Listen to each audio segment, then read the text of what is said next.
পশ্চিম এশিয়ায় 40 দিন ধরে যুদ্ধ পরিস্থিতি, আর সেই পশ্চিম এশিয়ায় এবার শান্তির সম্ভাবনা উজ্জ্বল। আমেরিকা ও ইরানের মধ্যে সংঘর্ষ বিরতি। ট্রাম্পের দেওয়া ডেডলাইন ফুরোনোর 1.5 ঘন্টা আগে সংঘর্ষ বিরতির ঘোষণা। আমেরিকা ইরান দুপক্ষই সংঘর্ষ বিরতিতে রাজি। ঘোষণা আমেরিকার প্রেসিডেন্ট ডোনাল্ড ট্রাম্পের। 2 সপ্তাহ ধরে চলবে আমেরিকা ও ইরানের মধ্যে সংঘর্ষ বিরতি। 2 সপ্তাহ ইরানের উপর কোনো হামলা চালাবে না আমেরিকা, প্রতিশ্রুতি ডোনাল্ড ট্রাম্পের। দুদিন আগে হুমকি, তারপর গতকাল আবার হুমকি। যে প্রথমে দুদিন আগে ডোনাল্ড ট্রাম্প হুমকি দেন এবং ডেডলাইন বেঁধে দিয়েছিলেন আজকে ভোর 5:30 পর্যন্ত, যে চাইলে পরে 1 রাতের মধ্যে তিনি ইরানের দখল নিতে পারেন। এবং তারপর কালকে রাতে তিনি হুমকি দেন যে ইরানের সভ্যতা ধ্বংস করে দেবেন, ইরানের আর কোনো কিছু বাকি থাকবে না, ইরানের সব কিছু তিনি ধ্বংস করে দেবেন। এবং তার ডেডলাইন ছিল আজকে ভোর 5:30। কিন্তু যেটা দেখা গেল যে ডেডলাইন শেষ হওয়ার আগেই দুপক্ষের মধ্যে সমঝোতা এবং আপাতত 15 দিনের যুদ্ধবিরতি সেটা ঘোষণা হলো দুপক্ষের তরফ থেকেই। আমেরিকার তরফ থেকে যেরকম যুদ্ধবিরতির ঘোষণা হলো, ঠিক অন্য দিক থেকে ইরানের তরফ থেকে হরমুজ প্রণালী, যেখানে অসংখ্য তেলবাহী জাহাজ আটকে আছে, সেই হরমুজ প্রণালী 15 দিনের জন্য খুলে দেওয়ার ঘোষণাও ইরানের তরফ থেকে করা হলো। ফলে আপাতত পশ্চিম এশিয়ায় যে অশান্তি চলছিল তাতে একটা শান্তি নেমে এলো এবং এতে স্বস্তি সব পক্ষেরই। ভারতবর্ষের মতো ভারতবর্ষের মতো যে সমস্ত দেশ যারা ওই হরমুজ প্রণালী দিয়ে জাহাজগুলো আসে, যাদের এই তেলবাহী জাহাজগুলো, যার জন্যে রীতিমতো সংকট তৈরি হতে যাচ্ছিল, সেই হরমুজ প্রণালী খুলে যাওয়ায় এবার সেই সংকটের যে পরিস্থিতি তৈরি হয়েছিল সেটার অনেকটাই সমাধান হবে, এটা অনেকেই আশা করছেন। এবং সেই খবর ছড়িয়ে পড়ার সঙ্গে সঙ্গেই সারা বিশ্ব জুড়ে শেয়ার বাজারও রীতিমতো চাঙ্গা হয়ে উঠেছে। ফলে এটা বিশ্বের পক্ষে একটা ভালো খবর, আমাদের দেশের পক্ষে একটা ভালো খবর, এটা বলার অপেক্ষা রাখে না। কারণ পশ্চিম এশিয়ার অশান্তির ছায়া ভারতবর্ষ সহ সারা বিশ্বেই পড়তে শুরু করেছিল। এখন এটা সম্ভব হলো কী করে, যেখানে ডোনাল্ড ট্রাম্প বলছিলেন যে আজকে ভোর 5:30টার মধ্যে ইরান ধ্বংস করে দেবেন, ইরানের দখল নিয়ে নেবেন, সেই ডোনাল্ড ট্রাম্প হঠাৎ করে কি এমন হলো যে এরকম একটা যুদ্ধবিরতি ঘোষণা করলেন এবং ইরানের তরফ থেকেও হরমুজ প্রণালী, যেটা ইরান জানিয়েছিল কোনোভাবেই খোলা হবে না তাদের ওপর আক্রমণ বন্ধ না হলে পরে, সেই হরমুজ প্রণালী খুলে দেওয়ার ঘোষণা ইরান করলো। তো পুরো ব্যাপারটার মধ্যে যেটা মনে হচ্ছে যে অনেকগুলো দেশের রীতিমতো চাপ রয়েছে। তুমি জানো যে কালকে সবথেকে বড় ডেভেলপমেন্টটা হয় যে ইউনাইটেড নেশনসে যখন বাহরিন প্রস্তাব দেয় যে হরমুজ প্রণালী খোলা নিয়ে ইউনাইটেড নেশনসে আলোচনা হোক, সেই আলোচনায় চীন, রাশিয়া, ফ্রান্স এরা ভেটো দিয়ে দেয়।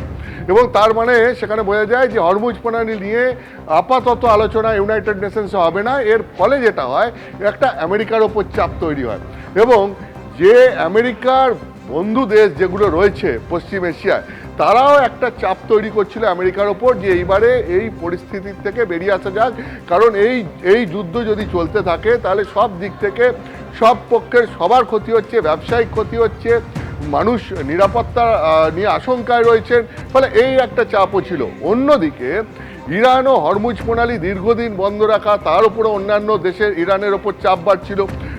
ইরানের বন্ধু দেশগুলোও চাইছিল যে এই হরমুজ প্রণালীটা এবার খুলে দেওয়া হোক, পরিস্থিতি আস্তে আস্তে স্বাভাবিক হোক। যেটা মনে করা হচ্ছে যে এই বিভিন্ন দেশের চাপের কারণেই এই একটা আপাতত যুদ্ধবিরতি ঘোষণা হয়েছে। ভোটের মুখে 13 বছর পর জেল মুক্তি ঘটতে চলেছে সারদা কর্তা সুদীপ্ত সেনের। বারাসাত থানার করা 2টি মামলাতেও জামিন পেয়ে গেলেন সুদীপ্ত সেন। দেশ জুড়ে 389টি মামলা তার বিরুদ্ধে হয়েছিল, 387টি মামলাতেই জামিন পেয়ে গেছিলেন সুদীপ্ত সেন।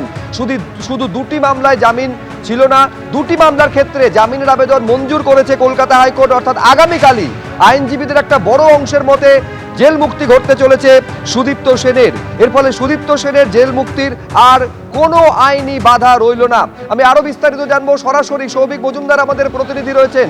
তার মানে সব ঠিকঠাক থাকলে সৌভিক, আগামীকালই 13 বছর পর ভোটের ঠিক মুখে জেল মুক্তি ঘটতে চলেছে সারদা কর্তার।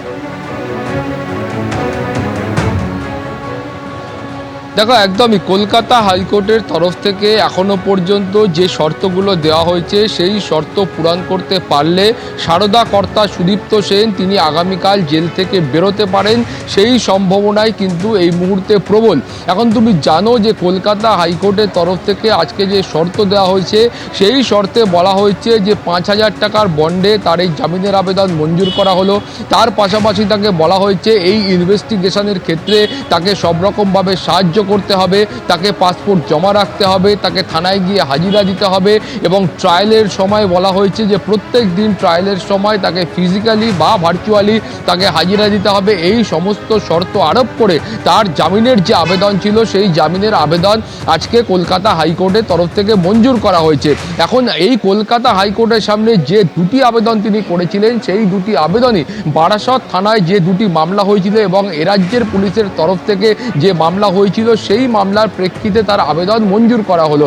এখন 2013 সালে এই দুটি মামলা হয় এবং সেখানে বলা হয়েছিল যে বারাসাত পিএস কেস নাম্বার 901 এবং 937 এই দুটো কেসের ক্ষেত্রেই কিন্তু তার আবেদন আজকে মঞ্জুর করা হয়েছে এবং সেখানে প্রথমত তাদের আইনজীবী অর্থাৎ অভিযুক্ত পক্ষের যারা আইনজীবী ছিলেন সুদীপ্ত সেনের যারা আইনজীবী ছিলেন তাদের বক্তব্য ছিল এর ক্ষেত্রে যে প্রথম মামলা ছিল সেই প্রথম মামলার ক্ষেত্রে 2014 সালে পুলিশের তরফ থেকে একটা চার্জশিট পেশ করা হয়, কিন্তু সেই চার্জশিট পেশ করার পরে আইন মোতাবেক অভিযুক্ত পক্ষের যে ডকুমেন্ট প্রাপ্য থাকে সেই ডকুমেন্ট কিন্তু 1 দশকের বেশি সময় কেটে যাওয়ার পরেও তারা এখনো পর্যন্ত হাতে পাননি। ফলে এই গোটা মামলার যে বিচার প্রক্রিয়া কবে সেটা গিয়ে সম্পূর্ণ হবে সেটা এখনো পর্যন্ত নিশ্চিত নয়। 1, 2 বলা হয়েছিল যে এই বারাসত থানার দ্বিতীয় যে কেস রয়েছে সেই দ্বিতীয় কেসে এখনো পর্যন্ত যে পুলিশের কাছে অরিজিনাল ডকুমেন্ট ছিল সেই অরিজিনাল ডকুমেন্ট কিন্তু মিসিং হয়ে গিয়েছে, অরিজিনাল ডকুমেন্ট হারিয়ে গিয়েছে। ফলে যে ক্ষেত্রে এই মামলার যে অরিজিনাল ডকুমেন্ট ছিল সেটাই যখন হারিয়ে গিয়েছে তার বিচার প্রক্রিয়াও কিন্তু শুরু বা শেষ হওয়া সেটা কিন্তু অত্যন্ত কষ্টকর। ফলে যে মামলাগুলোর এখনো পর্যন্ত ট্রায়াল বা বিচার প্রক্রিয়া এই দীর্ঘদিন কেটে যাওয়ার পরেও শুরু হয়নি সেটা কবে শেষ হবে সে বিষয়ে এখনো পর্যন্ত নিশ্চিত তথ্য কলকাতা হাইকোর্টের কাছে নেই। এছাড়াও তুমি জানো যে এই গোটা ঘটনার পরে যখন দেশ জুড়ে মামলা হয় তখন কিন্তু সারদা কর্তা সুদীপ্ত সেন এবং তার প্রতিষ্ঠানের বিরুদ্ধে গোটা দেশ জুড়ে 389টা মামলা হয়েছিল, যার মধ্যে 77টা মামলা সিবিআই এর তরফ থেকে করা হয়েছিল। ফলে তুমি বুঝতে পারছো যে এই সিবিআই এর তরফ থেকে যে মামলাগুলো করা হয়েছিল কলকাতা হাইকোর্টের কাছে এই বক্তব্যটাও স্পষ্ট করে বলা হয়েছিল যে এতদিন কেটে যাওয়ার পরেও সিবিআই এর সেই মামলাগুলোর ক্ষেত্রেও এখনো পর্যন্ত ট্রায়াল বা বিচার প্রক্রিয়া শুরু হয়নি। ফলে এক কথায় বলা যায় যে অভিযুক্ত পক্ষ অর্থাৎ সুদীপ্ত সেনের আইনজীবীদের বক্তব্য হলো যে কোনো মামলার ক্ষেত্রেই কিন্তু কার্যকরীভাবে ট্রায়াল বা বিচার প্রক্রিয়া এখনও শুরু করা সম্ভব হয়নি। ফলে একটা ঘটনা ঘটে যাওয়ার 13 বছর পরেও যে মামলাগুলোর বিচার প্রক্রিয়াটাই শুরু করা যায়নি তার শেষ কিন্তু অন্তহীন বলে তারা মনে করছেন বা শেষ কোথায় সেটা কিন্তু তারা বুঝতে পারছেন না। ফলে কলকাতা হাইকোর্টের কাছে তাদের আবেদন ছিল যে সুদীপ্ত সেন তিনি এই মুহূর্তে শারীরিকভাবে অত্যন্ত অসুস্থ, তার চিকিৎসার প্রয়োজন রয়েছে কিন্তু তার চিকিৎসাও ঠিকঠাকভাবে হচ্ছে বলে তারা মনে করছেন না। ফলে সেই কারণে অবিলম্বে যে কোনো শর্তে তার জামিনের আবেদন মঞ্জুর করা হোক সেইটা কিন্তু তাদের কলকাতা হাইকোর্টের কাছে মূল বক্তব্য ছিল। এর পাশাপাশি কলকাতা হাইকোর্টের যেটা বক্তব্য ছিল যে এই গোটা ঘটনার পরে দেখা গিয়েছিল বা কলকাতা হাইকোর্টের যে মনোভাব ছিল যে এই গোটা ঘটনার পরে দেখা গিয়েছিল সরকারের তরফ থেকে হোক বা কলকাতা হাইকোর্টের তরফ থেকে হোক একাধিক ভুয়ো অর্থলগ্নি সংস্থার আমানতকারীদের টাকা ফেরত দেওয়ার জন্য একাধিক সময়ে একাধিক কমিশন গঠন করা হয়েছিল। সেটা একেবারে আমি এইখানে একবার সৌভিক তোমাকে থামাচ্ছি। যাবতীয় শর্ত মানা সম্ভব হলে আগামীকালই জেল মুক্তি ঘটতে চলেছে সুদীপ্ত সেনের। একবার শোনায় আইনজীবী কি বলছেন।